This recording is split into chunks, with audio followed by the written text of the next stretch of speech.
I'm Michael Janich, author of the book Blowguns, The Breath of Death. The blowgun is one of the most amazing weapons ever devised by man. It's also one of the few primitive weapons that still has a viable place in today's modern arsenal. Even in its crudest form, the blowgun possesses many of the qualities of the perfect weapon. It's simple to operate, rugged, reliable, versatile, accurate, powerful, deadly, and virtually silent. Since I shot my first blowgun about 20 years ago, I've spent a lot of time with this weapon. I've done a lot of experimenting, and I've learned a lot about it. In this video, I'd like to share some of the knowledge I've gained with you, and I hope that in the process I'll give you a better understanding and appreciation of this fascinating weapon, the breath of death.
The blowgun, sometimes also called blowpipe or blowtube, has a long but not necessarily well-documented history.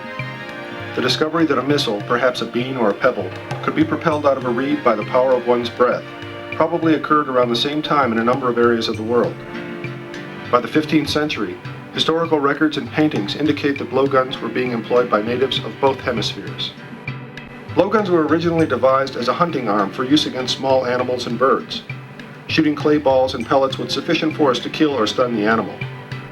Later, the discovery of effective poisons allowed their use against larger game by applying the poison to darts or small arrows that were shot through the gun.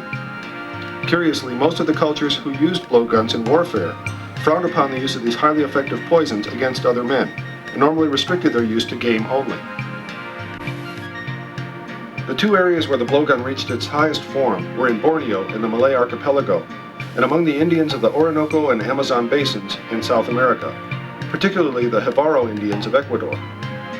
By no coincidence, both of these regions have varieties of plants that are suitable for making potent poisons. South American blowguns are made by splitting a sapling down its entire length and carving out two matching halves of the bore before gluing it back together. These blowguns range from about 12 to 20 feet in length, and according to legend, the Jibaro Indians are so expert they can hit a hummingbird at 50 yards with one of these guns.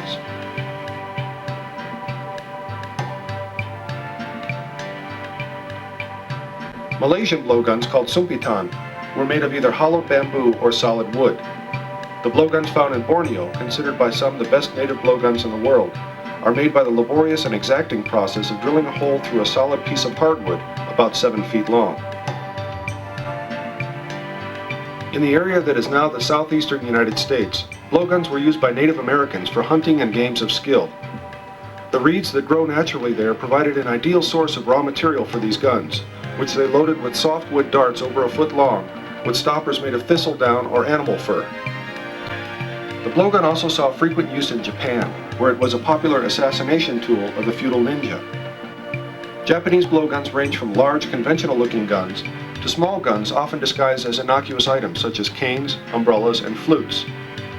Darts for these guns were constructed of paper cones and small slivers of steel, and were often also coated with poison. Despite the introduction of more advanced weaponry, the primitive blowgun is still popular as a hunting and sporting arm today. A number of companies have taken the concept of the traditional blowgun and improved it, using state-of-the-art materials such as aircraft-quality aluminum tubing and high-impact plastic components. Spring steel darts have replaced native wood and bamboo, and some modern blowguns even feature revolver and magazine-style attachments that give them rapid-fire capability.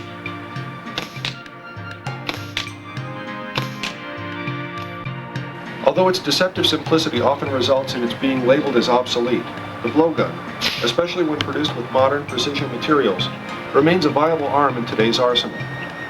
It deserves recognition not only in its pure form, but also as the father of all air guns, firearms, and artillery. Without its humble beginnings, these other weapons never would have been.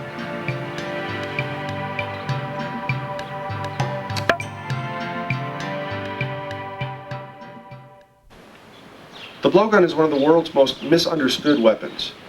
Although most people are impressed when they first see a blowgun in action, many still doubt its value as a true weapon, especially in these times when high tech is often mistaken for high performance. One of the primary tactical advantages of the blowgun is its quietness. With the exception of hand-thrown weapons, no other projectile weapon is as quiet as a blowgun. From distances of more than a few feet, the gun can hardly be heard at all. This makes it ideal for pest control in your backyard, where louder weapons would disturb neighbors. When hunting small game, even if you miss your first shot, the lack of any noise that might spook the animal usually guarantees an opportunity for subsequent shots.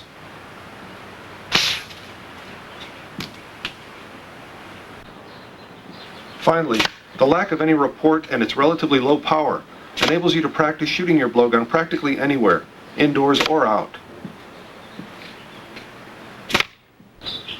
To demonstrate how quiet a blowgun really is, let's compare it against some of its closest competitors. First, a spring piston air rifle.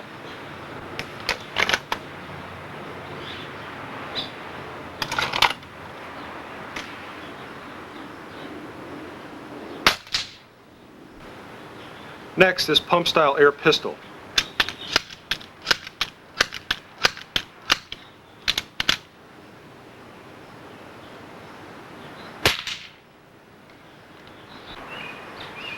And now a blowgun.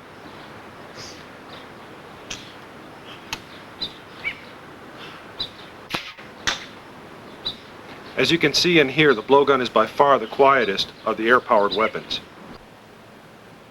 Another obvious advantage of the blowgun is its cost. A commercially produced blowgun rarely costs more than $20 or $30, and as we will discuss later, homemade versions can be fashioned for even less. Blowgun ammunition is also very inexpensive and can be reused almost indefinitely, adding to your savings. Lost darts are easily replaced, unlike arrows or crossbow bolts, which, due to their greater cost, are not as easily forgotten. Another positive feature of the blowgun is that it is virtually maintenance-free. Practically all other weapons, because of their complexity, require much more care to keep them shooting, and are also more prone to breakage. These features make the blowgun an ideal choice for survivalists who are looking for a weapon they can stash away for years without worry. Most people do not understand the true capabilities of the blowgun. They either dismiss it as an oversized pea shooter or share the Hollywood view of it as a mysterious weapon used by Asian assassins. In reality, the capabilities of the blowgun fall somewhere in between these two extremes. Historical accounts tell of natives who could shoot hummingbirds in flight with their blowguns or kill a deer with a poisoned dart at 100 yards. While these stories may be exaggerated, historians who witnessed native blowgunners in action invariably regarded them with awe.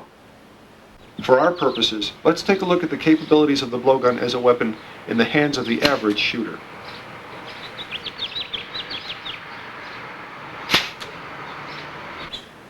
One of the first considerations of any projectile weapon is the velocity with which it delivers its projectiles. Velocity not only affects the power with which a dart or pellet hits, it also determines the practical accuracy of the weapon. The velocity a blowgun can produce is based on several factors, including the weight of the dart or other projectile, the lung power of the shooter, and most importantly, the length of the barrel. Short barrels, though portable, do not completely harness the shooter's breath and offer only limited velocity.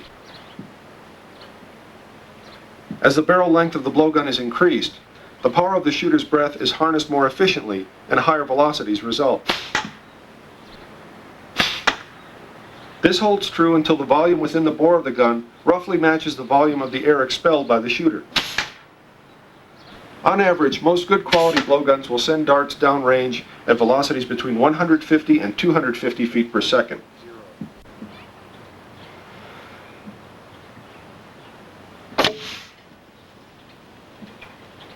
With this velocity, at short ranges, steel darts will easily penetrate half-inch plywood, or bury themselves up to the stopper into flesh.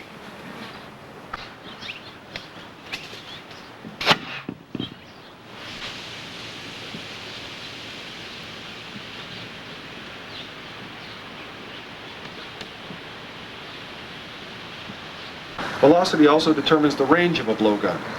The maximum range of a blowgun, 4 to 6 feet in length, approaches 70 yards. Guns over 6 feet can increase this range to nearly 100 yards. These figures, though, represent maximum ranges.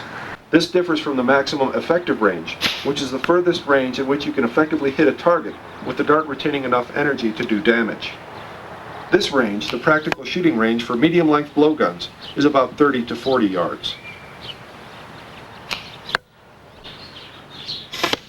The accuracy of blowguns is also primarily a function of barrel length. Just as longer barrels yield greater velocities, they are also the most accurate. The primary reason for this is that a longer barrel is simply much easier to point than a shorter one. In firearms terminology, this is referred to as sight radius, the distance between the front and rear sights. Guns with a long sight radius are naturally easier to align with the target. Although blowguns are not normally equipped with sights, the same principle still applies. As with any weapon, the more you practice with a blowgun, the more accurate you'll get. As a practical guideline, however, most beginning shooters will find that they are able to hit a grapefruit-sized object consistently at a range of 40 feet with only minimal practice.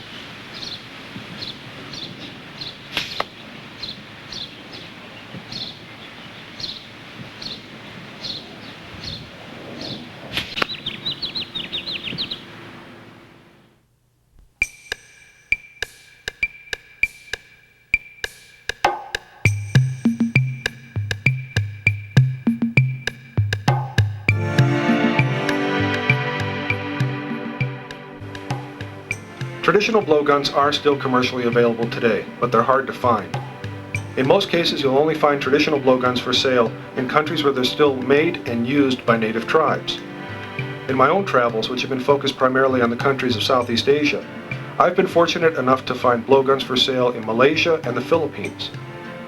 Malaysian guns consist of two basic types. The first is the legendary Sumpitan of Borneo. This gun is made by boring a hole through a 7-foot-long piece of hardwood and then finishing the outside of the wood so it's concentric with that borehole. The muzzle end of these guns is fitted with a steel spear blade and a hook. The spear blade gives the gun double use as a spear, and the hook is said to either be used as a front sight when shooting the gun, or to hang the gun from its muzzle to prevent warping during storage. The other type of Malaysian gun that's available is the type that I have here. This is a composite bamboo blowgun. This is about a 5.5-foot blowgun that I have here. By composite bamboo, what I mean is it's actually made of two different bamboo tubes. The interior tube is the tube that forms the bore. It fits into an exterior tube that supports the gun and keeps it from warping when it's being shot. These are very good blowguns, and I'm quite pleased with this one here. They're also unique in that they have a carved wooden mouthpiece. Many native blowguns do not have mouthpieces at all, so these Malaysian guns are somewhat unique in the fact that they do feature a mouthpiece, making them somewhat easier to shoot. The darts for Malaysian blowguns are made of bamboo shafts about 1/8 of an inch thick and 6 inches long. The stopper, which provides the air seal in the bore, is carved out of very light wood similar to balsa wood. Malaysian natives carry their darts in quivers made of a single note of bamboo, sealed with a woven cap. Here we see the Malaysian blowgun in action.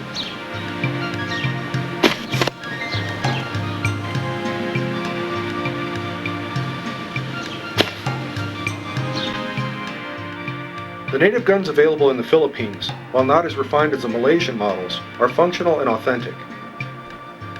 Filipino guns are not usually equipped with mouthpieces and are somewhat more difficult to shoot than Malaysian guns. Also, unlike Malaysian guns, Philippine blowguns are very reasonably priced. Smaller guns, about 3 feet long, can be purchased for as little as $2. 5-foot models, the most common size, typically run about $5 to $6. These blowguns are also of composite construction consisting of an inner bore tube and an outer supporting tube. The bore diameter is again roughly ½ an inch. You'll note that the muzzle end of these guns is coated with pitch, which holds a thin strip of wood in place as a rudimentary front sight.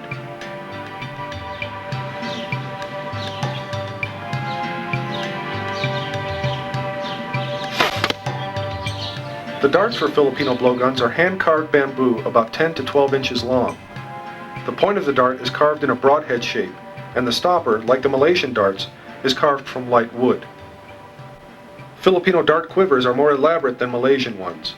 They are made of a bamboo tube with a larger diameter bamboo cap. The tube and cap are connected by a short cord. Lashed to the tube is an ornate wooden hook, which is thrust through the sash of the wearer to carry the quiver.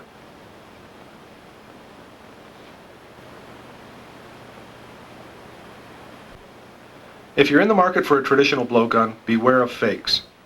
The fact that there's so little information available on blowguns means that there are many people out there who will actively mislead you or deceive you and pawn off garbage as the real thing. For example, this blowgun here. I bought this gun in the Philippines, in Manila to be specific, where it was portrayed as an authentic Filipino blowgun. It was also advertised in survival magazines as a survival takedown blowgun. As you can see, it comes apart into 3 pieces. No matter what you call it, it's a piece of junk. I've never known any Filipino craftsman, especially in the jungles of the Philippines, who uses Scotch tape in the construction of his guns. And I don't think that finishing nails, which is what's used for the darts on this gun, are readily available in the jungles of the Philippines. So basically this is somebody's idea of cobbling something together that looks exotic and trying to pass it off as a traditional gun. If you're going to buy a traditional blowgun, do your research, learn as much as you can about traditional guns, and know what you're buying before you plunk down your hard-earned cash on a traditional gun. Also, unless you're a weapons collector or insist on having a traditional gun in your collection, you're probably better off buying one of the modern commercial guns that's readily available today. Let's take a look at those next.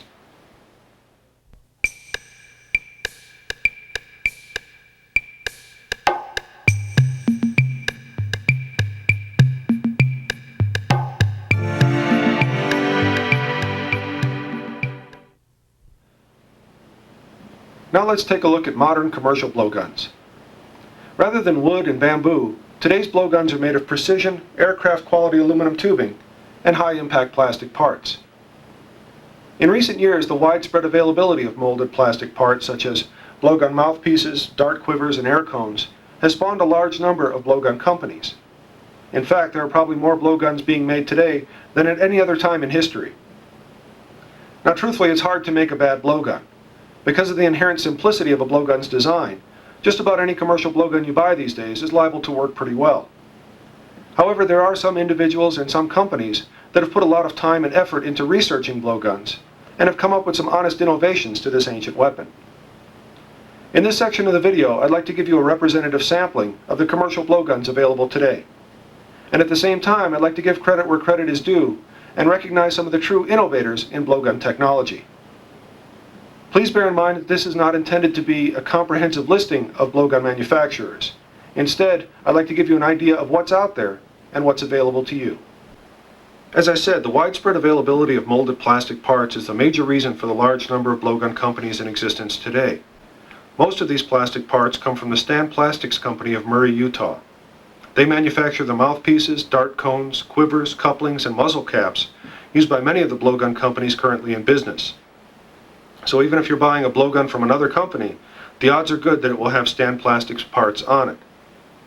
Stan Plastics also manufactures its own line of blowgun designs, which take full advantage of the many parts they produce. They offer both one-piece guns and takedown guns, which feature 2 or more barrel sections that can be quickly joined by means of plastic couplings. These takedown models are ideal for backpackers or anyone who finds himself transporting his blowgun often.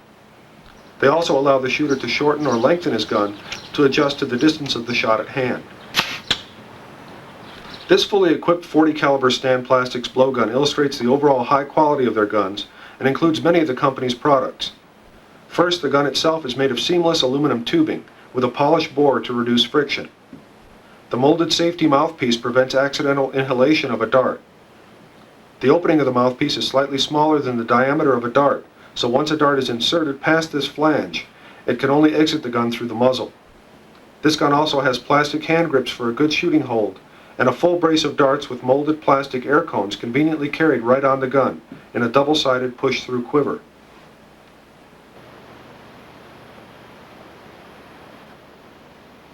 Moving further down the gun, there are forward hand grips and a coupling that securely joins the two barrel pieces and keeps them carefully aligned to ensure accuracy.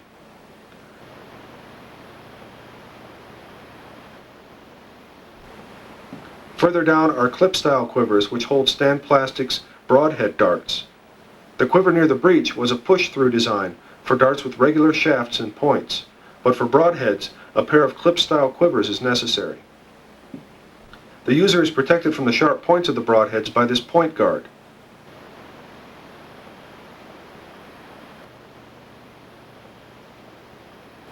Near the muzzle there are two sets of impact darts held securely in place by specially designed molded quivers.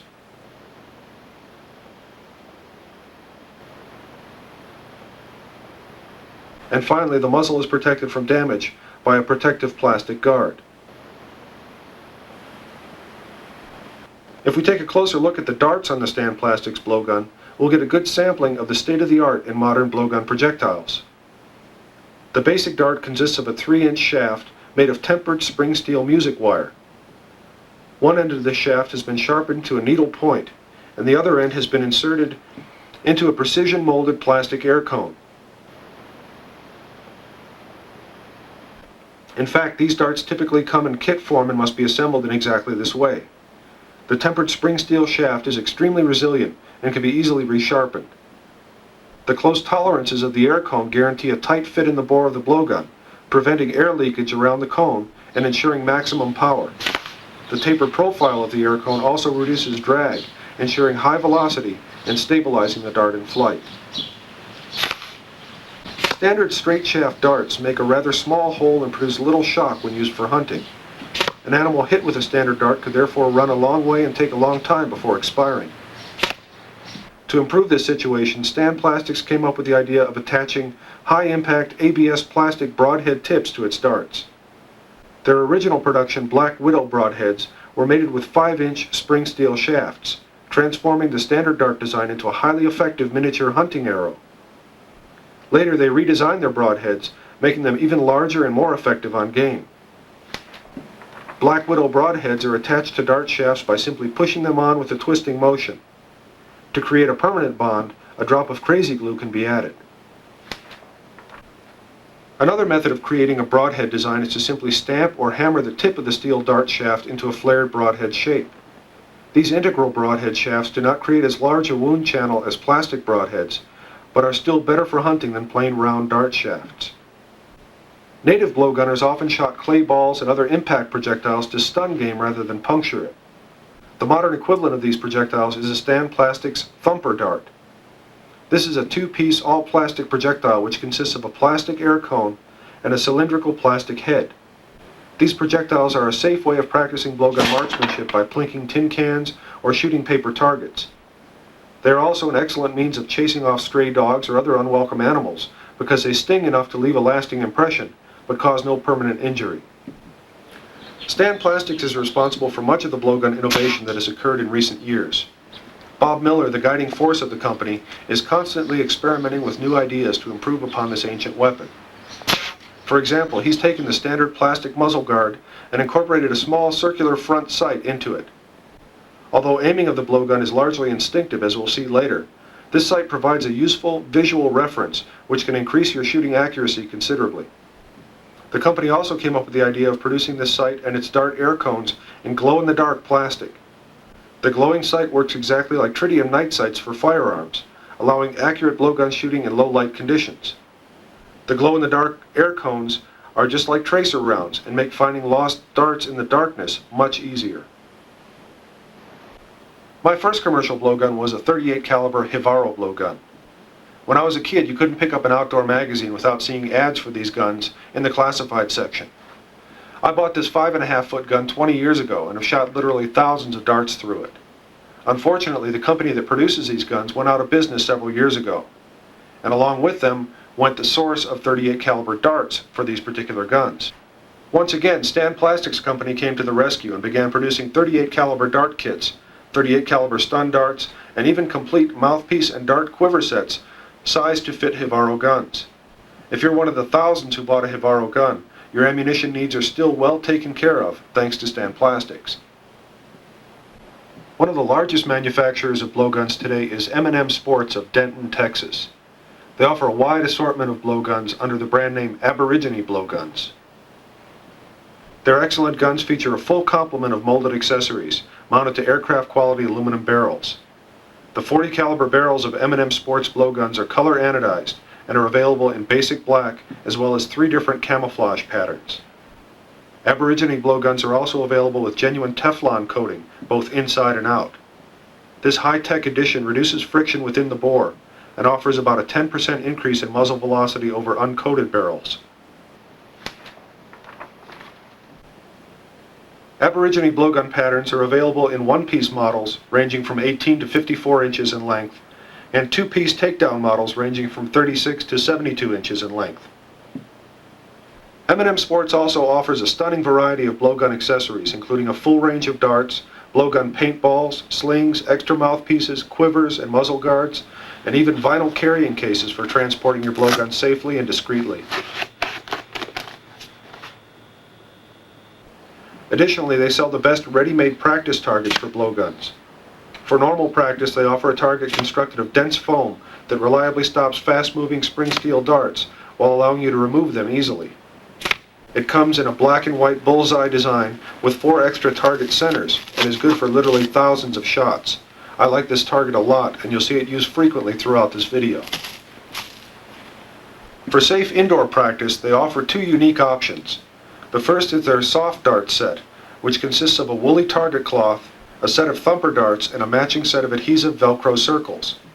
The Velcro circles are stuck onto the faces of the thumper darts, which are then shot at the cloth target.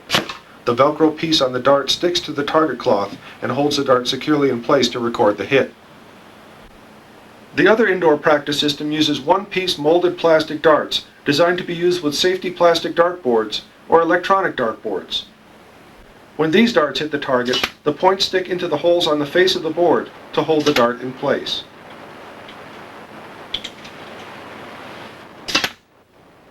Both of these target systems work with all Aborigine blowguns, but they are also available with special 27-inch muzzle-loading guns fitted with safety mouthpieces. Molded of red plastic, these mouthpieces make inhaling a dart impossible and are a great way of teaching children about blowguns.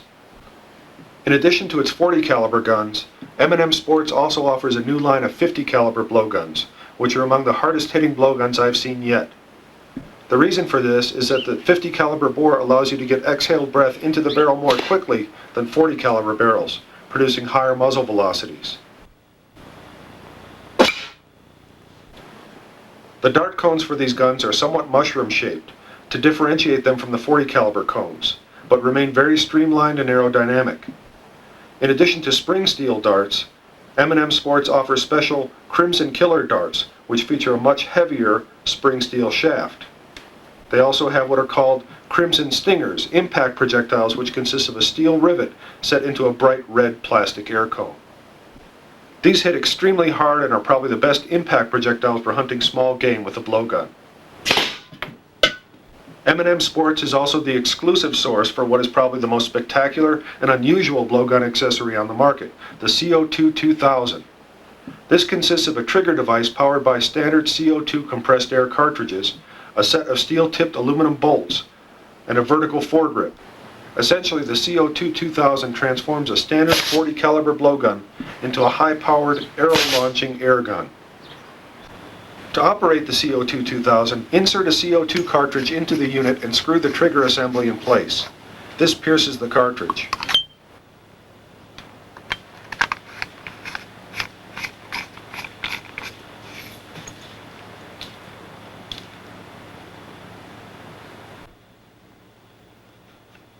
Remove your blowgun's mouthpiece and load a bolt into the gun. The nozzle of the CO2 2000 is then inserted into the breech end of the tube, where it fits snugly thanks to 2 O-ring seals.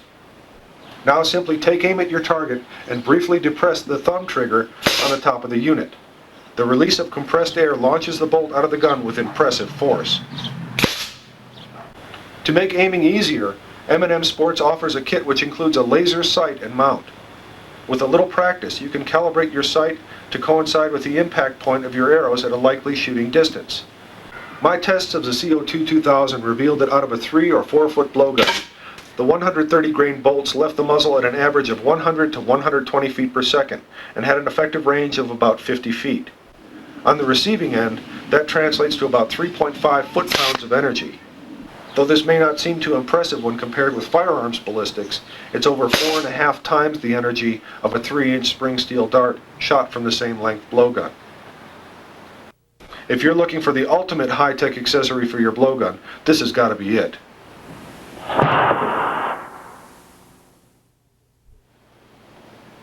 The Safety Source of Plymouth, Minnesota is one of the most innovative manufacturers of blowgun accessories today. For example, one of the limitations of standard blowgun designs is that they are somewhat slow to reload. The Safety Source has solved this problem with their Blowmatic device. This is a revolver-style attachment which allows you to fire 8 shots in very quick succession by simply turning the cylinder of the revolver. The Blowmatic works with any style of .40 caliber wire or broadhead dart up to about 4.5 inches in length, and can also shoot stun darts, paintballs, or any combination of these projectiles. It does take a little practice to get the feel of the chamber indexing on the Blowmatic, and feeding is most reliable when the gun is shot level or with the muzzle slightly elevated. Once you get the hang of it though, you'll find that you can consistently shoot all 8 shots in less than 10 seconds. If you plan to hunt with a blowgun, the Blowmatic is the quickest way to get a follow-up shot and a worthwhile addition to your blowgun. If you're into paintball games or just want to spice up your blowgun practice sessions, you'll be interested in the Safety Source's Splatmatic, a rapid-fire paintball attachment which is easily attached to any .40 caliber blowgun. This ingenious device uses clear plastic tubular magazines to hold up to 20 paintballs. The magazines are fitted into the top of the Splatmatic, which mounts between the mouthpiece and barrel of your blowgun. When you push the button on the side of the Splatmatic, it feeds a single paintball into the breech of the gun, where it can be instantly shot, but thanks to the safety mouthpiece design, cannot be accidentally inhaled. The gravity feed indexing system of the Splatmatic is virtually foolproof, and like the Blowmatic, allows rapid-fire shooting that is impossible to equal with any standard blowgun design. For quick reloading, extra tubular magazines are also available, and can be carried right on the blowgun with the help of molded plastic quivers. To ensure that your Splatmatic never runs out of ammo, the Safety Source offers their own Flying Colors 2 brand .40 caliber paintballs in a variety of fluorescent colors. These vibrant colors are highly visible to show hits clearly, yet are totally biodegradable, water-soluble, and non-toxic. These paintballs, along with a Splatmatic-equipped blowgun, can add a new dimension to your paintball games. For blowgun hunters, they can also be used for safe and humane hunting practice on live animals. The Blowmatic and Splatmatic are available separately, but they can also be purchased with the Safety Source's own line of Terminator brand blowguns. These high-quality .40 caliber guns are available in 1- and 2-piece models, ranging from 18 to 72 inches in length. A full range of blowgun accessories including darts, targets, cleaning rods, slings, display stands, and plastic hardware is also available from the Safety Source.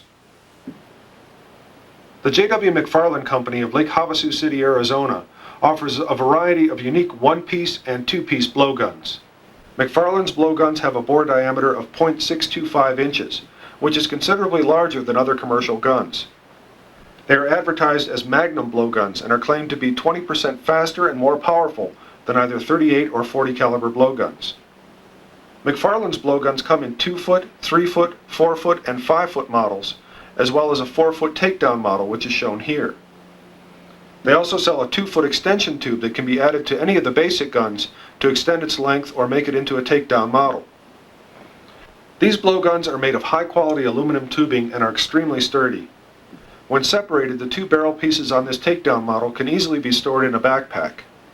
They are joined by a friction-fit aluminum coupling that makes the assembled gun almost as strong as a 1-piece model. The unusual mouthpiece found on these guns doubles as a hand grip and when coupled with the rubber muzzle cap provided, transforms the gun into a very practical hiking staff. Many accessories are available with J.W. McFarland blowguns, including slings, hand straps, and even a tubular bayonet, which makes a blowgun into an effective survival spear. The darts for these guns, like the guns themselves, are extremely rugged and are heavier than any other commercial darts on the market. The standard steel darts are actually made of nails, with plastic air cones molded permanently onto the heads.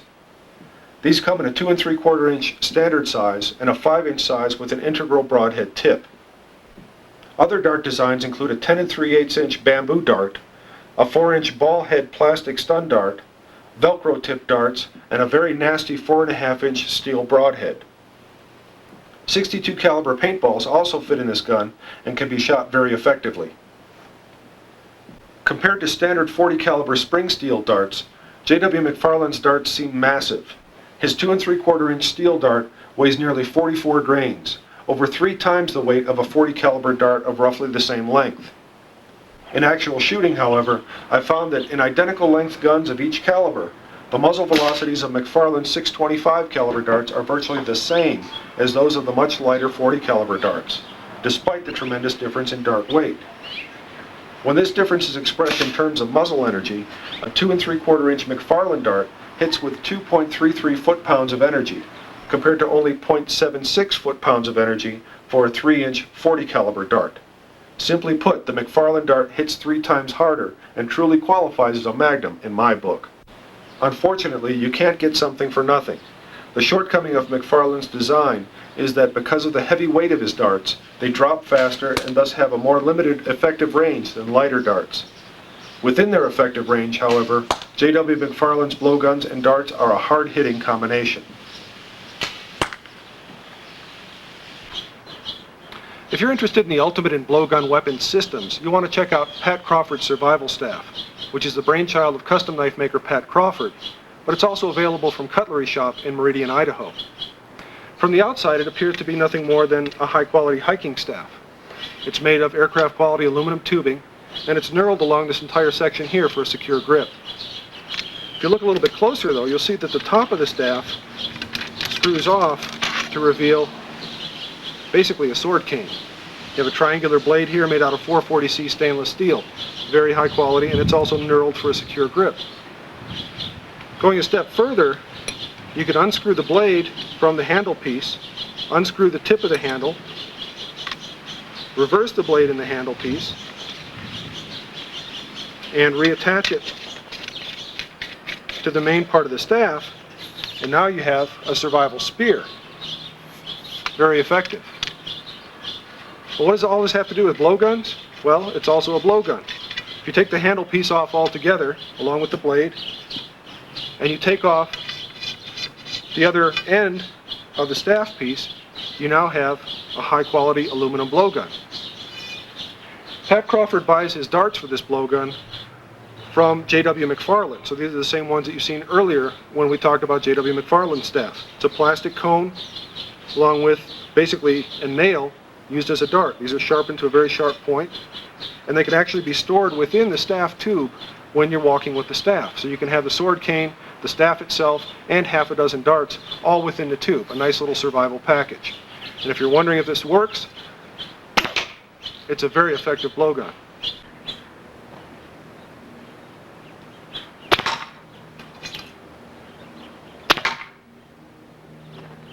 Another solution to the problem of giving blowguns rapid fire capability is the Auto Dart from SNS Auto Dart of Aurora, Colorado.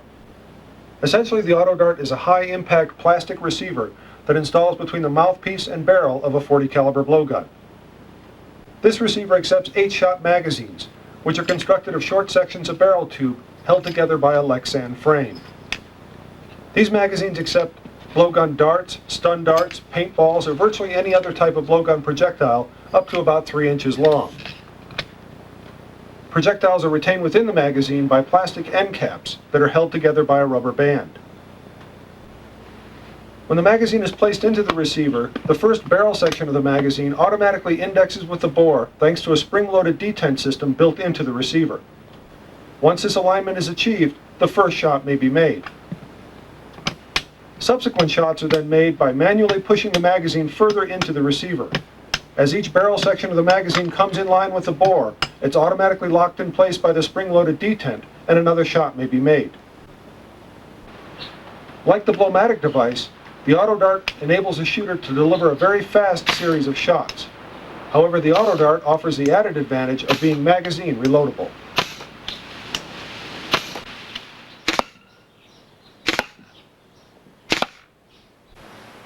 Another popular brand of blowgun is the Avenger brand. Avenger offers a full line of blowguns in various lengths and sizes, but my favorite is their backpacker model. The backpacker is a very compact takedown blowgun that consists of 3 barrel pieces, each 8 inches long. When disassembled, the backpacker fits into this handy nylon pouch, which can either be worn on the belt or tucked into a backpack. The backpacker assembles in a matter of seconds to yield a very compact 2-foot blowgun that's ideal for plinking on the trail or around the campsite, or for small pest control. If you feel the need to have a blowgun with you at all times, the backpacker is the way to go. A backpacker style of blowgun is also available from a company best known for its phone number, 1-800-BLOWGUN. This model consists of 4 barrel sections, each 9 inches long. As you can see, they quickly assemble to yield a very functional 36-inch blowgun.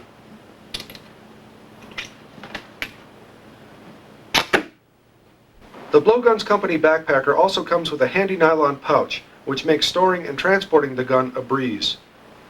In addition to the backpacker model, the Blowguns Company also offers a full line of .40 caliber blowguns in various lengths and sizes, as well as a complete selection of blowgun darts and accessories.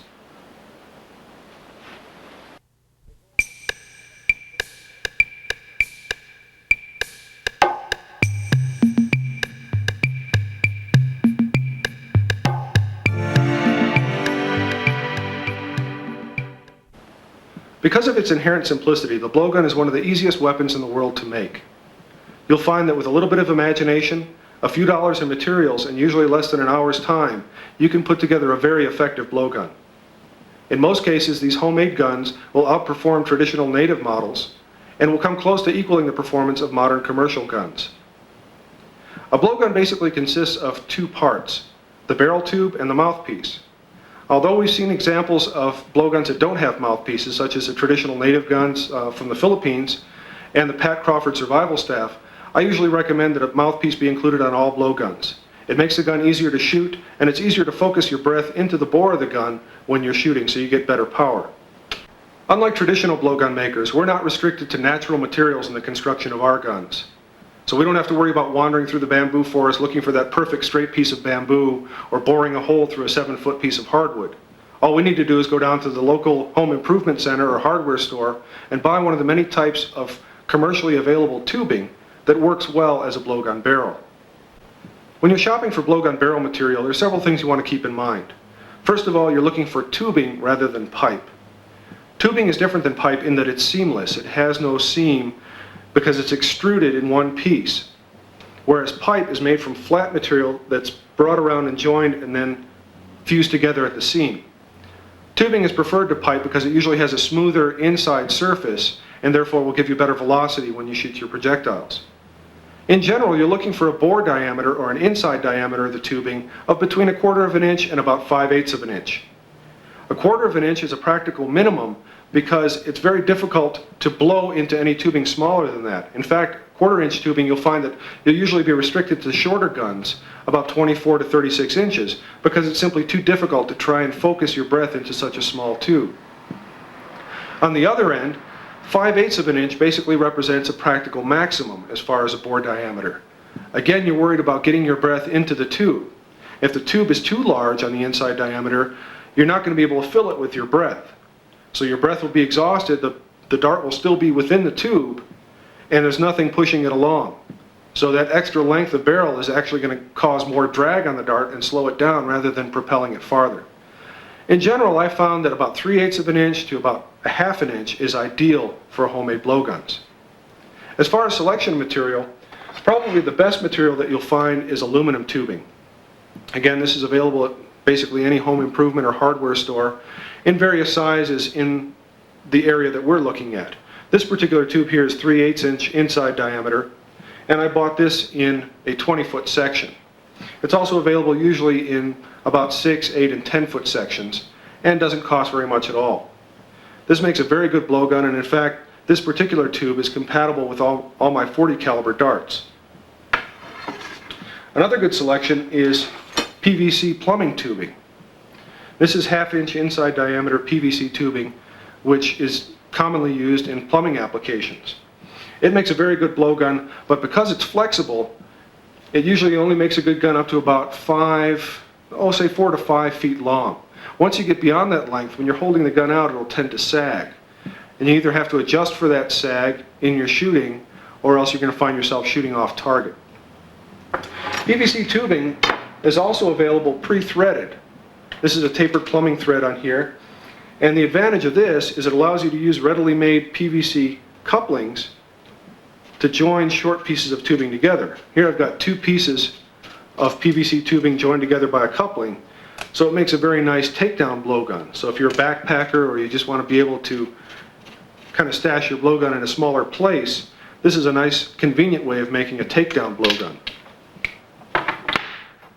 Brass tubing also works very well for blowguns. This is available in hobby shops, usually in 1-foot or 3-foot sections, and it comes in very precise sizes.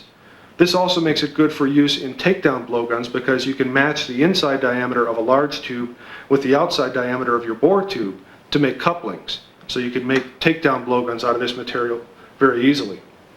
And it's available, again, in very precise increments. So if you have some pre-made darts, such as .40 caliber darts, you can usually find tubing that'll match the darts that you already have.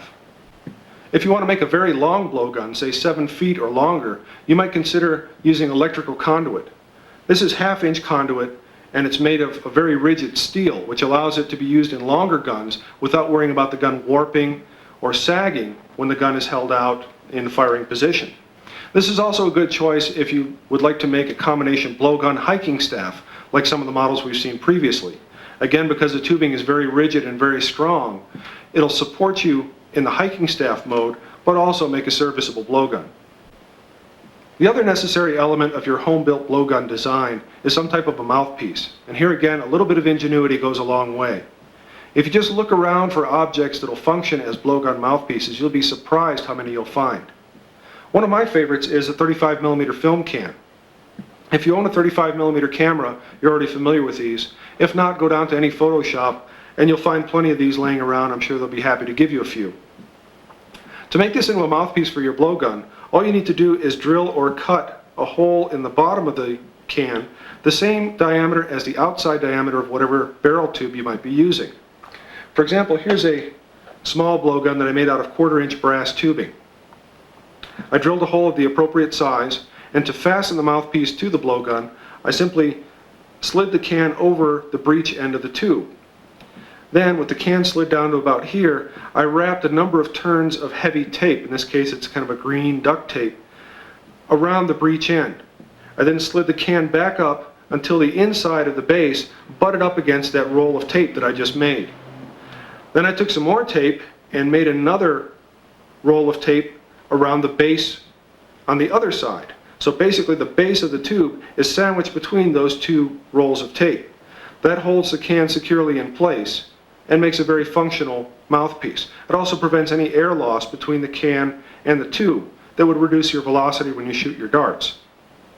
The nice thing about 35mm film cans is they're cheap, convenient, and also by saving the caps for the cans, you can actually use them as a mouthpiece cover on your finished blowgun. This protects the mouthpiece from dirt and keeps dirt from getting inside the bore of your gun. Another good choice for blowgun mouthpieces is a rubber crutch tip. These come in various sizes, and all you have to do is get a short piece of whatever barrel tube you're using, go down to your local hardware store, and try it until you find a crutch tip that fits that particular size. If you can't find one the exact size that you need, you can also make up the difference in diameter, again, by using some heavy tape. Here's a crutch tip that I modified as a mouthpiece, and all I really had to do was drill all the way through the tip, getting rid of the rubber part in the base here, and then this outer part of the base I sanded down to a smooth surface that I used to butt up against my lips when I'm actually using the crutch tip as a mouthpiece. Again, these are very cheap, very convenient. A 2-liter plastic soda bottle is also a good source of mouthpiece material. Actually, any type of soda bottle is, but these work particularly well. All you have to do is cut off the top portion, which is made of relatively hard plastic, and then sand the edge so it's smooth and won't scratch or cut your lips. In this case, it's fairly obvious the way it works. The funnel-shaped portion fits up against your lips as a mouthpiece, and this portion simply slides over whatever barrel tube you're using.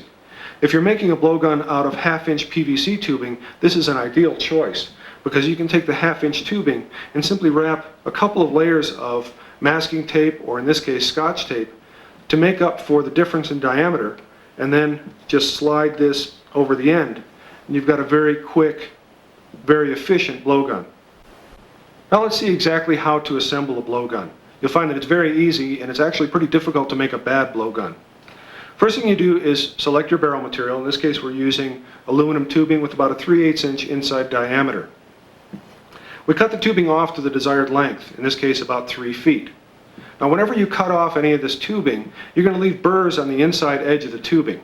And this is bad news for your dart. It'll either prevent you from loading the dart on the breech end, or it'll affect the flight of the dart when you're shooting it out the muzzle end. So you need to get rid of these burrs.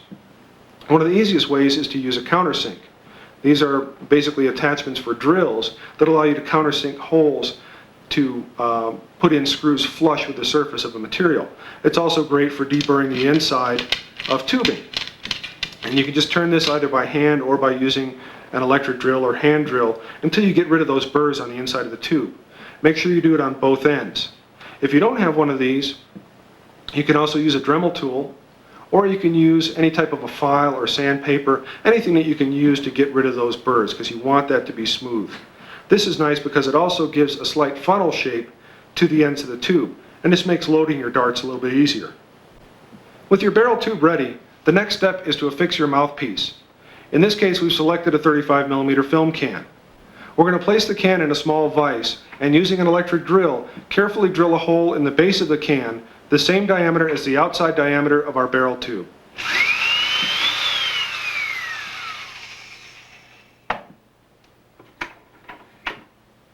With the breech end of the barrel tube held securely in a vise, we simply slip the film can over the breech end, leaving it exposed. Now we take a roll of electrical tape and start building up layers of tape around the breech end of the tube. You should do this until you end up with a thickness of tape roughly about 1/4 of an inch thick.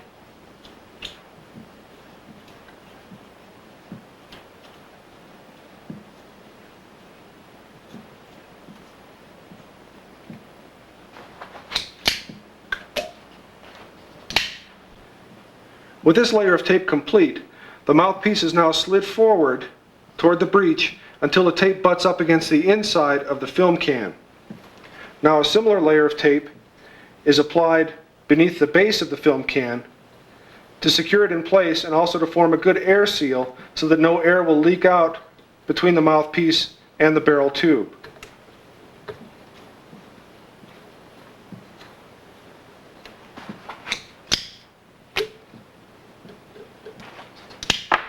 Here's your finished mouthpiece and your finished blowgun. Basically, we just made a blowgun in probably less than 3 minutes. Doesn't take very much, and you have a very functional blowgun. Does it work? Let's see. Take a .40 caliber dart, load it up. Works just great. Let's take a look at another example. In this case, we're again using aluminum tubing, but this tubing has a 1/2 inch inside diameter, so it's slightly larger than the last one we used. For our mouthpiece, we're going to use a crutch tip. This crutch tip fits a little bit loosely on here, so we're going to have to make up the difference in diameter with a few turns of tape. To drill the hole through the crutch tip, since it's very difficult to hold, what we're going to do is set it on top of this piece of broom handle that I've secured in the vise. That'll hold it in place while we drill the hole and enlarge the hole to the necessary diameter.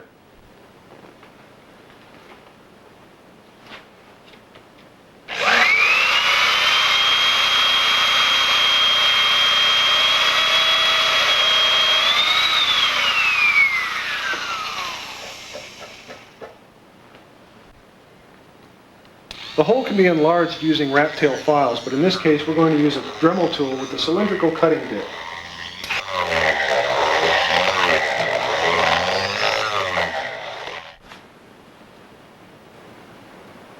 The finished rubber crutch tip mouthpiece has been sanded and tapered to a funnel-like shape for easy loading.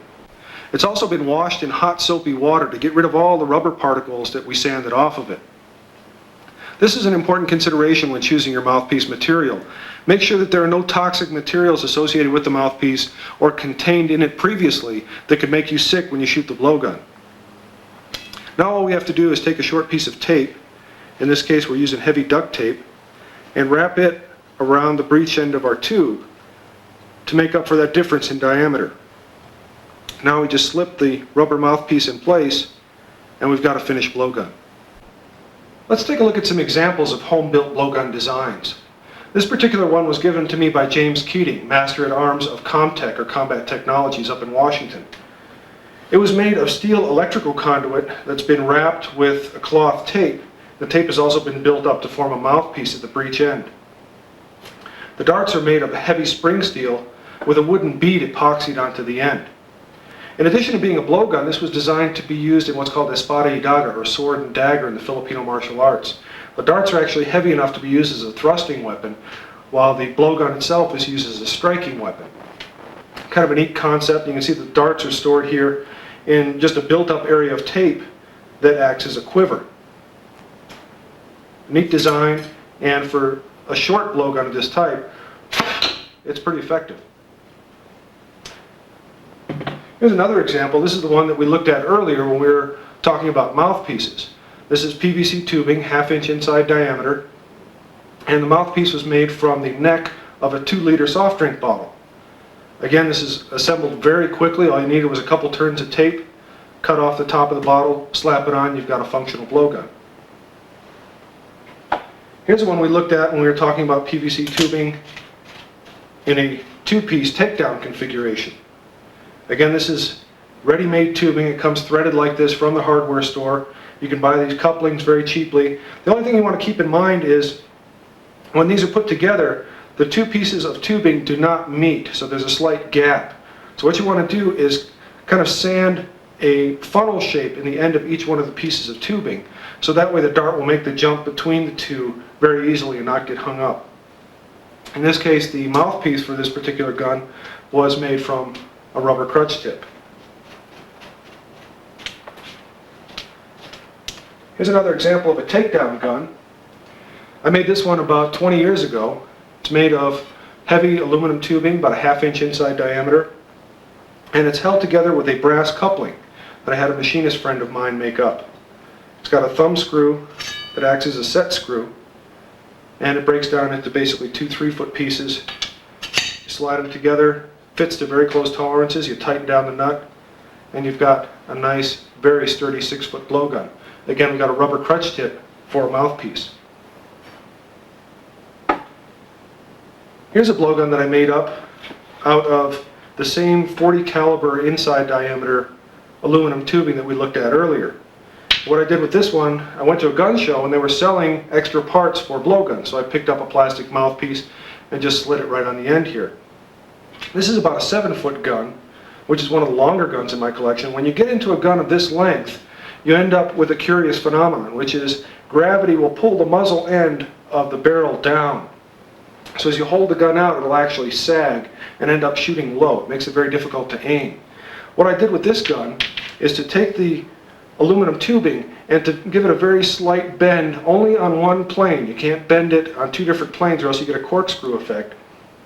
But gently bending it over the edge of a table, I was able to get it to bend up enough so that when it's held out with the proper orientation, the bend actually counteracts the force of gravity, and what you end up with is a perfectly straight tube.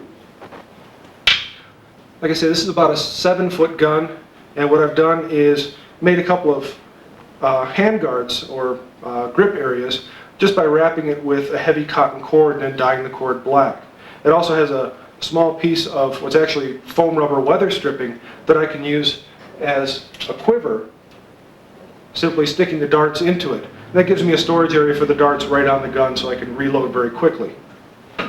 This is one of my favorite guns still. Finally, we've got this monster here, which is actually a 10-foot blowgun. We can't even get it all into the camera's view here. And this is made out of copper tubing from a plumbing supply store. Again, this is 1/2-inch diameter, rubber crutch tip mouthpiece, and this one has also been pre-flexed to counteract the force of gravity, so that when you hold it out there, it's not going to sag so much that you end up shooting low. But you'll find that with guns of this length, that they're typically going to wobble anyway, simply because they are so long, and any little shiver or shimmy in your hold is going to be transferred down to the muzzle end. So they tend to be a little bit harder to shoot. It also takes pretty good lung power to shoot a gun of this size. As long as we're talking about home-built blowguns, let's also take a look at homemade blowgun accessories. One of the most common ways of accessorizing a blowgun, either a home-built one or a commercial one, is to camouflage it. This can be done either for practical purposes, if you're hunting game that has color vision, or it can be done just to make the blowgun look nicer. One of the easiest ways of camouflaging a blowgun is to use commercially produced camouflage tape.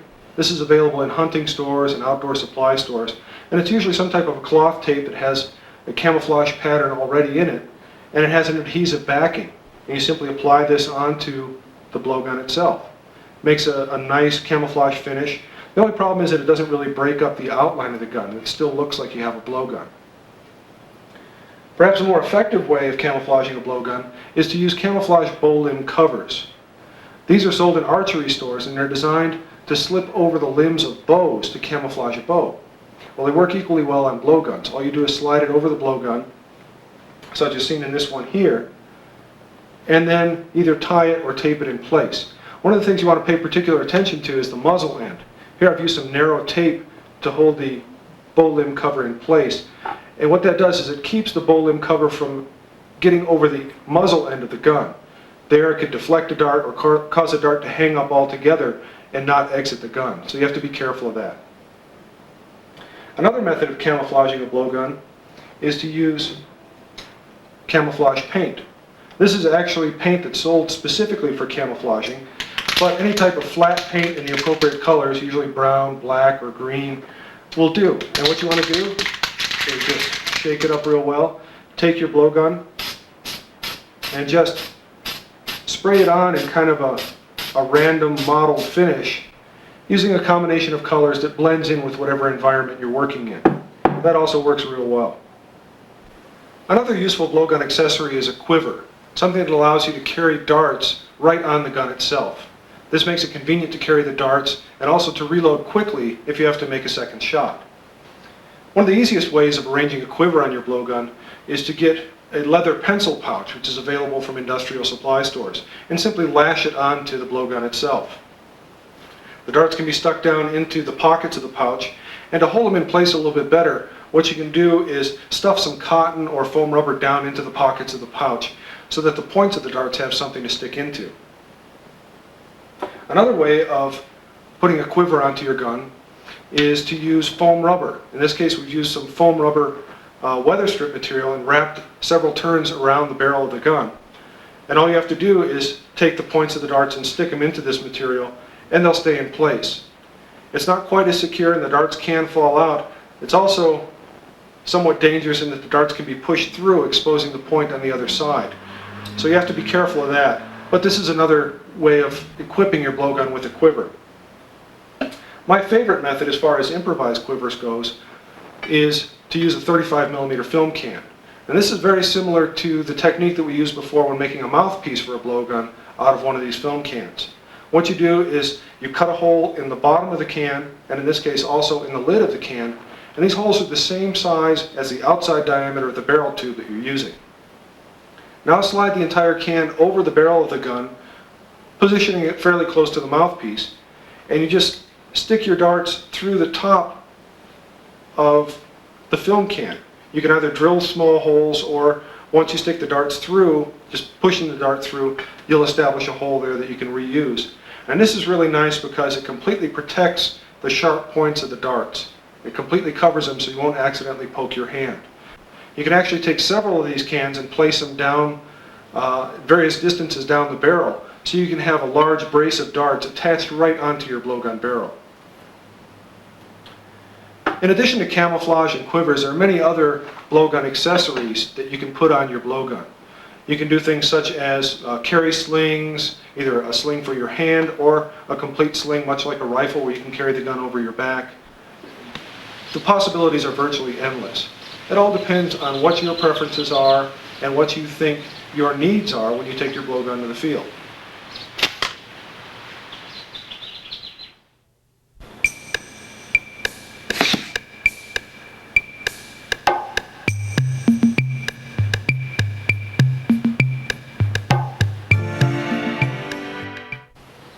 One of the most enjoyable and unavoidable aspects of owning a blowgun is making your own blowgun projectiles. As we've already seen, even if you buy a modern commercial blowgun, the darts for these guns typically come in kit form. So sooner or later you'll find yourself doing some kind of handiwork if you want to keep your blowgun well supplied with ammunition. In this section of the video, we're going to take a very close look at the wide variety of blowgun projectiles that is possible. We'll see how to make them quickly and easily from readily available raw materials. And we'll also take a look at what I call special blowgun projectiles.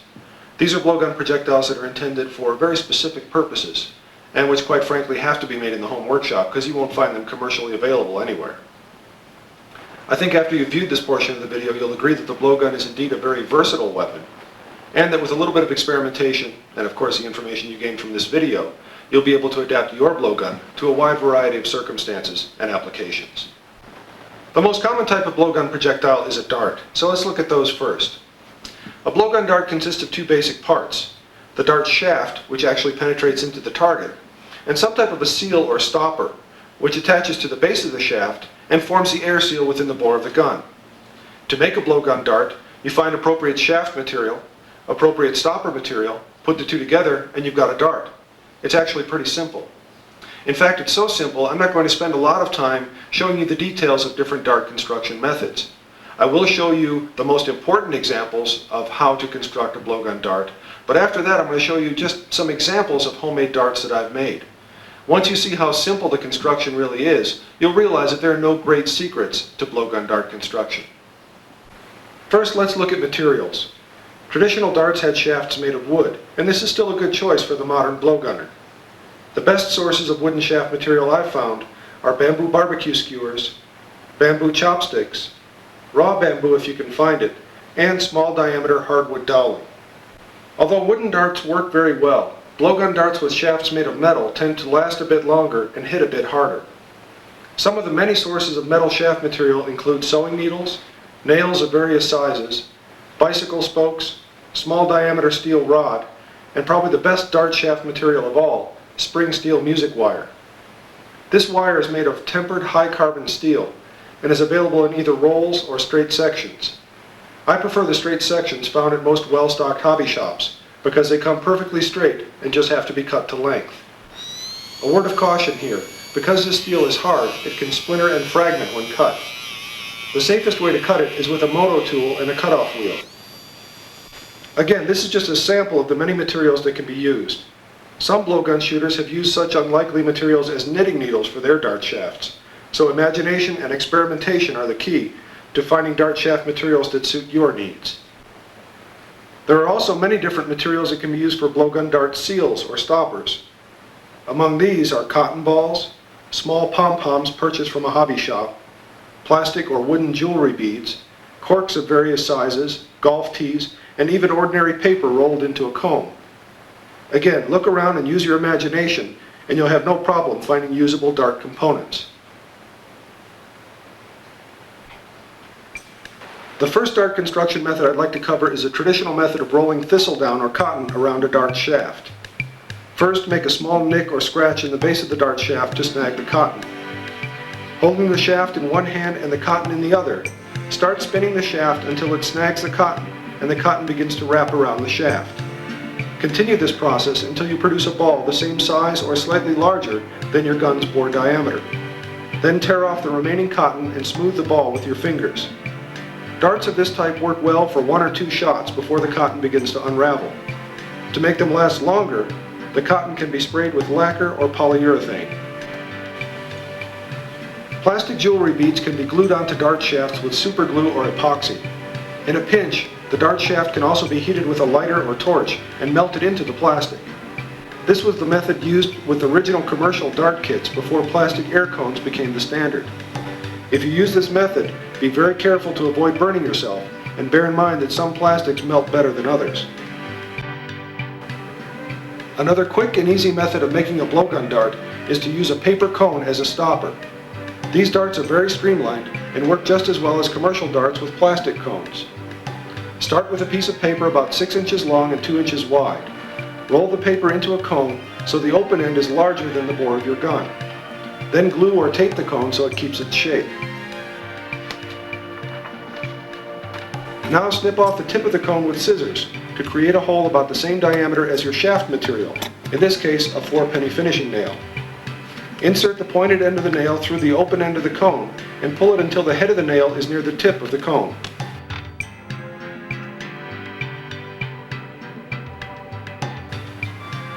Now place a few drops of glue into the cone over the head of the nail.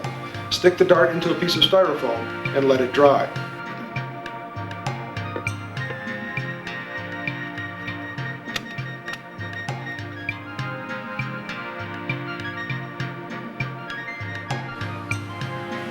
Finally, use a pencil to deposit lead on the inside of the muzzle of your gun. Stick the dart into the muzzle and twist it to mark the cone.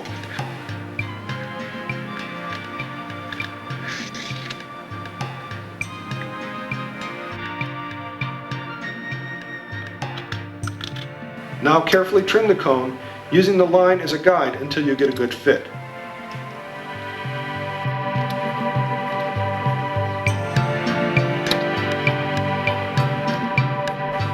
By the way, a very handy item for dart makers is a small section of tube with the same bore diameter as your blowgun. This tube is a convenient way of testing the fit of your darts. A dart stuck in the tube can be easily pushed out with a pencil, while a dart stuck in the middle of a 6-foot blowgun can be a real nuisance. Here's an example of a typical paper air cone dart. The shaft is made from a 4-penny finishing nail. Here's a larger example of a paper air cone dart. This dart has a shaft made of spring steel music wire, and the dart cone has been painted with nail polish to seal it, making it last longer, and also making it easier to find if it's lost in the grass. Here's another example of a dart with a spring steel music wire shaft. This dart has a stopper made from a golf tee. The golf tee was cut off and drilled to accept the shaft, then the shaft was epoxied in place. The shaft of this dart was made from a steel nail, which was hammered into a broadhead shape, then filed and sharpened. The stopper is made from a wooden jewelry bead, which is epoxied to the shaft. This dart has a stopper made from a teardrop-shaped plastic jewelry bead. The bead has been epoxied to a spring steel shaft. This dart is made entirely of wood. The dart shaft was carved from a bamboo chopstick. The stopper was made from a short section of dowel rod.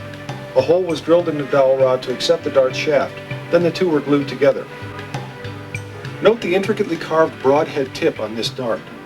Native blowgunners, when using darts of this type, would often notch the dart shaft just behind the broadhead.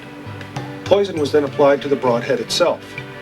When the dart was shot into a victim, if the victim tried to remove the dart shaft would break at the notched portion. This would leave the poison broadhead in the wound to do its work. This is an example of a traditional style wooden dart made from readily available materials.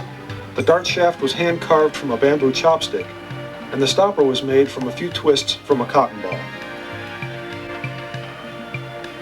This very simple dart design can be produced very quickly. Just take a cotton pom-pom from a hobby shop and glue it onto the head of an aluminum nail. This dart is actually a miniature arrow. It's made from a bamboo barbecue skewer, which was split to accept a small piece of cardboard fletching. The fletching was lashed in place with dental floss. To fire this dart, it's loaded into the bore of the gun, then backed with a cotton ball to form a seal within the bore. This dart is a combination of wood and metal. The dart shaft is a piece of small diameter hardwood dowling with a twisted cotton stopper. The dart head is made from an X-Acto razor knife blade soldered to a short section of brass tubing. The brass tubing is then slid over the end of the dowel rod, much like a socketed spearhead. The metal tip of this dart is retained only by a friction fit. In this way, the tip will come off in the target, even if the shaft is removed. I call this unusual dart a frog sticker. It consists of two pieces of spring steel music wire shaft material melted into a plastic jewelry bead. Another type of blowgun projectile is an impact projectile or stun dart. Like native blowgun users, modern blowgunners can make these out of clay balls or pellets of an appropriate size and dry them in an oven or kiln. An easier method is to cut short sections of wooden dowel rod or simply shoot wooden or plastic jewelry beads through your gun. A standard dart can also be converted into a stun dart by bending over or blunting the point of the shaft. This keeps the weight of the stun dart consistent with standard darts and makes consistent, accurate shooting with both easier. A harder hitting stun dart can be made by taking a wood or sheet metal screw and screwing it into the shaft hole of a standard plastic dart cone. Alternately, you can take a small nut and screw it around the tip of the dart cone. These darts hit very hard and can even break glass. My favorite stun dart is simply a lead fishing sinker crimped onto a piece of cotton ball. These can be made very cheaply and quickly and hit almost as hard as a screw-style stun dart. The final types of blowgun projectiles I'd like to discuss are what I call special blowgun projectiles.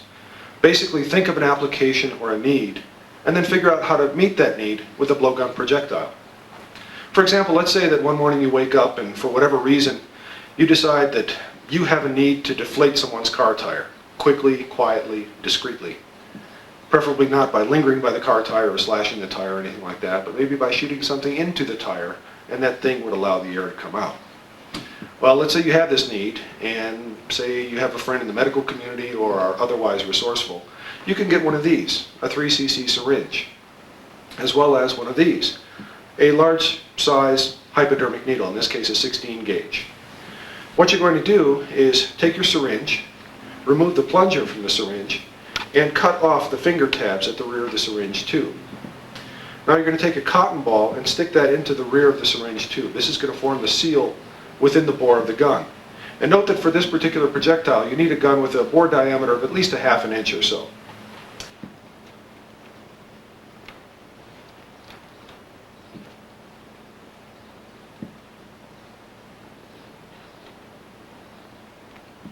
Now you're going to attach the 16 gauge needle onto the front of the syringe, load the dart into your blowgun, and take aim at that tire. When you shoot into the tire, the hypodermic needle will puncture the sidewall of the tire and quickly allow the air to escape. If you have access to syringes, you can also make syringe darts to deliver tranquilizers or other substances. The plunger of this syringe has been sanded to slide easier within the tube, and several steel nuts have been screwed to the end of the plunger to increase its momentum. When filled with liquid, the impact of the dart first causes the needle to penetrate, then the momentum of the plunger injects the liquid. Test tubes can also be launched for short distances with a large bore blowgun. If you fill the tube with something vile like ammonia, mace, or pepper spray, and then shoot it at a wall or other solid object, you can cause the contents to rain down upon something or someone who, by virtue of their behavior, has ended up in karma receivership. By doing a little chemistry research, you can also learn how to fill test tubes with flammable substances and coat the outside with specific chemicals so they ignite upon shattering. Another type of special projectile, which may not be very special but is extremely practical, is a multiple shot load. Basically what you're doing is maximizing your blowgun's hit potential by launching more than one projectile with a single breath, turning your blowgun into a type of shotgun. The ultimate multiple shot load is what I call a flechette load. To make this load, take several spring steel dart shafts and wrap the ends with cotton ball stoppers. Unlike single darts, which need stoppers the same size as your gun's bore, these stoppers should be relatively small.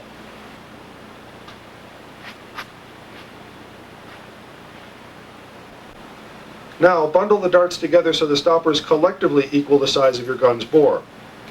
Load the entire bundle into your gun and take aim. The result should be a nice shot pattern that will practically guarantee at least one hit on target.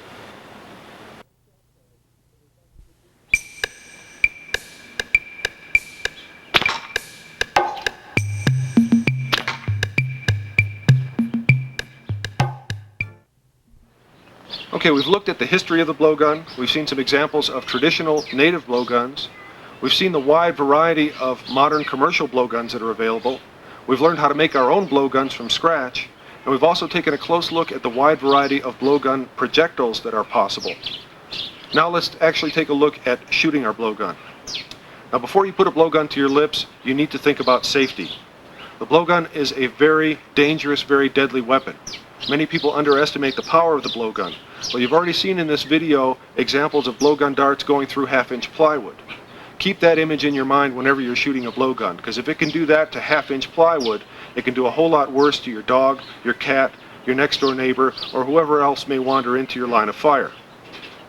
The bottom line is treat the blowgun with the same respect that you would a firearm. Now let's take a look at the technique of shooting a blowgun. The most important thing to understand when shooting a blowgun is that your release of air into the gun has to be as explosive as possible. If it sounds like you're playing a cheap trumpet, you're doing it wrong. Now the key to doing this is to keep your lips tightly pressed together before you blow. So let's take a look step by step at how to use a blowgun. The first thing that you're going to do, of course, is load the blowgun with whatever projectile you want to shoot. Now, before you take your breath, you're going to either pull your gun away from your mouth or you're going to turn your head to the side.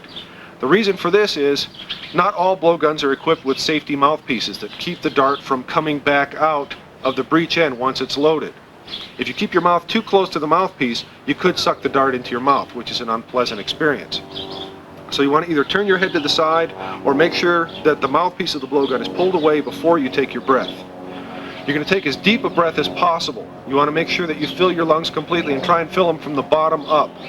Many people only breathe with the upper portion of their lungs and don't use the full volume of their lungs when they breathe in. So take a good deep breath. Once you've done that, you're going to, again, press your lips tightly together and then press your lips against the mouthpiece and get a good seal against the mouthpiece.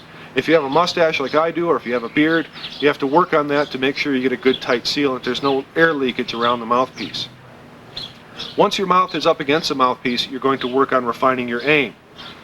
At this point, once you got your aim refined, you're ready to shoot, you're going to start to blow, but again, keep your lips pressed together tight. What'll happen is your cheeks will puff out and you look like a chipmunk. Then, you're going to release the pressure of your lips together, let the air explode into the gun, make a forceful contraction of your diaphragm, and you're going to get the best power you can out of the blowgun. So let's take a look at that. I'm going to do it without the blowgun pressed to my lips so you can see how this process works just with the air being released from my mouth. So again, with the mouthpiece away, I'm first going to take my breath, holding my lips together tightly.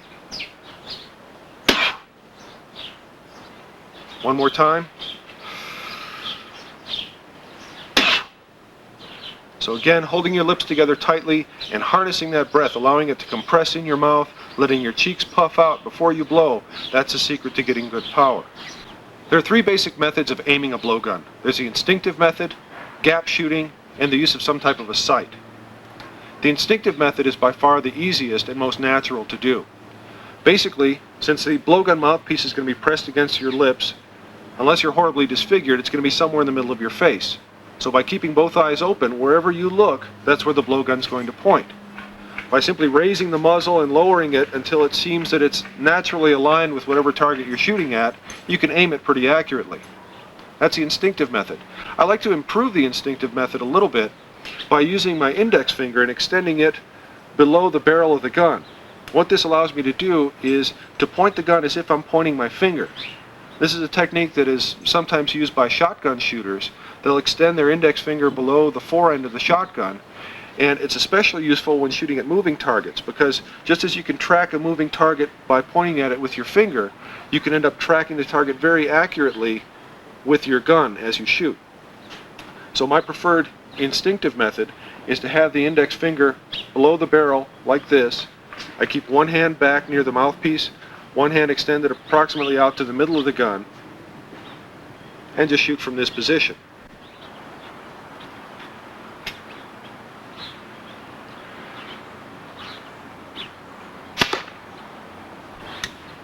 The second method is what's called gap shooting. Now again, as far as windage goes, the side-to-side alignment of the gun, it's pretty much an instinctive process, because the mouthpiece will be in the center of your mouth. By keeping both eyes open, you can align it very easily with whatever you're shooting at. Where it gets a little bit tricky is the elevation of your shot, especially when you're shooting at various distances. So gap shooting is helpful. In gap shooting, what you're doing is you're visually judging the gap between the top of your muzzle and whatever you're shooting at. The closer you are, the larger that gap will be. The farther away you are, the smaller that gap will be. In fact, at longer distances, you may find that that gap actually is closed completely and you'll be aiming above whatever target you're shooting at. So what you need to do is, once you get your shot down consistently and you're blowing with the same force every time, you need to try shooting at different ranges and be able to judge the gap. If you're shooting at 5 meters or 5 yards, you need to know how large that gap should be between the top of your muzzle and the target. Then if you move out to 10 meters, that gap should be a little bit smaller, and you'll eventually find whatever range you'll be able to rest the top of your muzzle right on whatever target you're shooting at, and you'll be dead on. The third method of aiming a blowgun is to use some type of a front sight. This is the plastic front sight made by the Stan Plastics company, which we looked at a little bit earlier, and it's a good example of a front sight on a blowgun. What this allows you to do is to make a very precise alignment of your eye, the sight, and the target to get good aim at the target.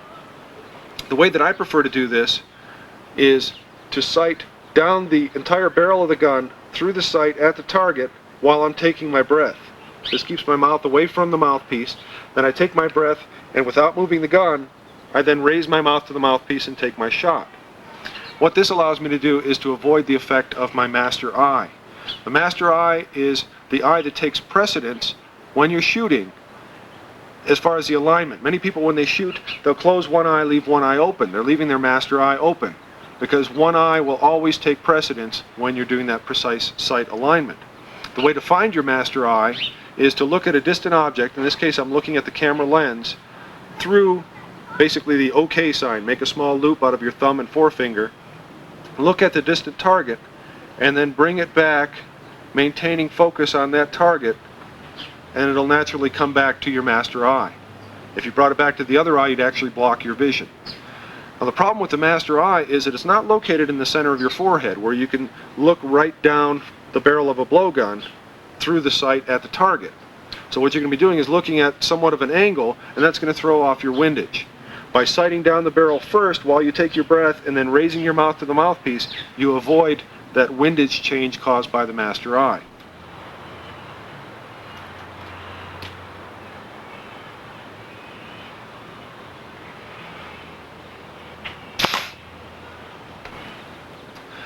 Now another type of sight that can be used, we also looked at earlier when we discussed the CO2 2000.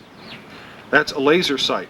Although it was adapted to the blowgun specifically for use with the CO2 2000, it also works very well for short-range shots in proper lighting conditions with a standard blowgun.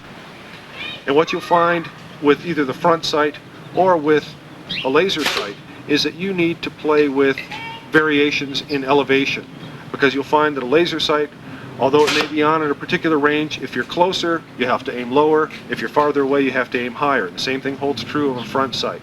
So what you need to do is practice shooting at various ranges, learn to judge your distance to the target accurately, and you'll find that the sights, for some people at least, can be a very effective and useful addition to their blowgun.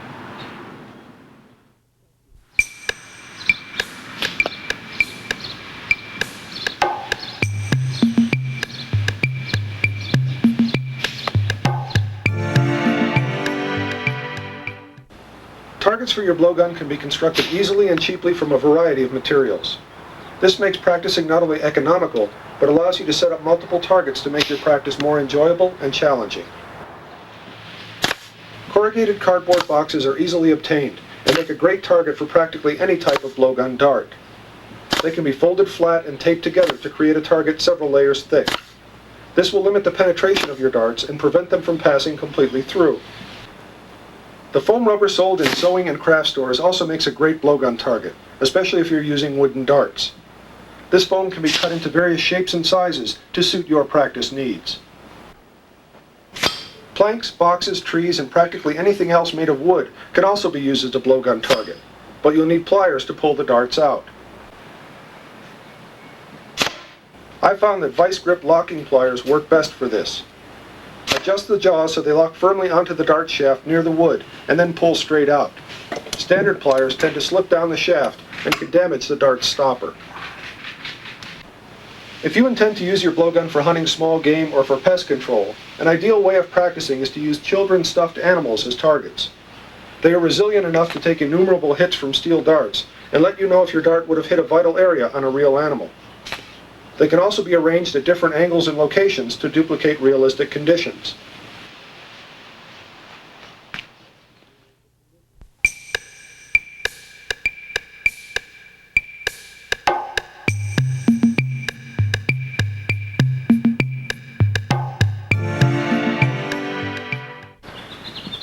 Although its lack of moving parts might lead you to think that a blowgun is maintenance-free, there are a few things you need to do to keep it in good shooting condition.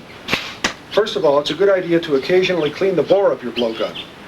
If you look down the bore after a number of shots, you'll see that the water vapor from your breath condenses and collects there. This can affect the velocity and flight of your darts, and depending upon the material from which your gun is made, eventually pit the bore. The best way of cleaning your blowgun is to buy 2 or more rifle or shotgun cleaning kits and combine the parts to make a cleaning rod long enough to use in your gun. A simpler solution, and one that is much easier to use in the field, is to take a piece of strong string longer than your gun and attach a small lead fishing weight to one end and a cleaning patch to the other. Drop the weight down the breech so it pulls the string through the bore and out the muzzle. Grasp the weight at the muzzle end and use it to pull the cleaning patch through the entire length of the gun. When storing your blowgun, it is important to protect it from warping. Never lean it against a wall for extended periods because the tube will certainly warp. The best way to store it is to pound 2 nails in the wall, slightly farther apart than the diameter of your blowgun barrel. The gun can then be hung between these nails, resting on the mouthpiece to keep the barrel straight.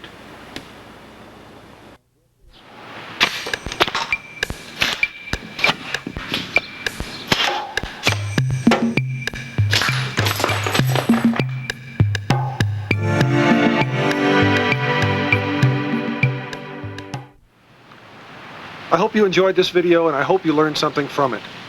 As I said when we started, the blowgun is a fascinating weapon, and I personally believe that it's well worth everyone's time and effort to learn more about it.